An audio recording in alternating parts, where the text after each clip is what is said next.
আমার একটা সম্পর্কে জানাইতে ইচ্ছা আছে যে মিলন স্যার আসলে পদার্থ বিজ্ঞান সম্পর্কে কোনো প্রকার ধারণা রাখে নাকি না, তুমি অন্য কিছু ভাবছেন পদার্থ বিজ্ঞানটাকে।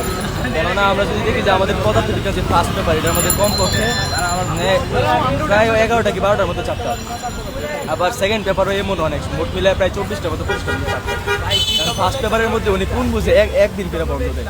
কারণ আমাদের মধ্যে প্রতিটা চ্যাপ্টারের মধ্যে আমাদের মনে করেন কমপক্ষে 3 থেকে 4টা করে সিকিউর।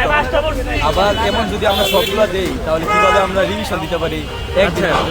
এত একটা আমাদের এরিয়া ছিল, কারণ আমাদের প্রথমে বলছিল যে আমাদেরকে মানে পরীক্ষা স্থগিতের একটা দিছিল, কিন্তু কালকে সন্ধ্যা 7টার সময় আমরা সবাই আশায় আসছিলাম, যেহেতু মিরপুর 10 নম্বরে অনেক পানি ছিল আপনারা জানেন, আবার অনেক কলেজ মানে একদম গেট একদম পানিতে একদম ভরে গেছিল, এমন একটা অবস্থা ছিল। তো আমরা 10 নম্বরে অনেক পানি ছিল, তা অবশ্য সকালবেলা সরছে, কিন্তু সকালবেলা বৃষ্টির পরিমাণটা যদি বেশি হইতো তাহলে বলেন আমরা কিভাবে আসতাম।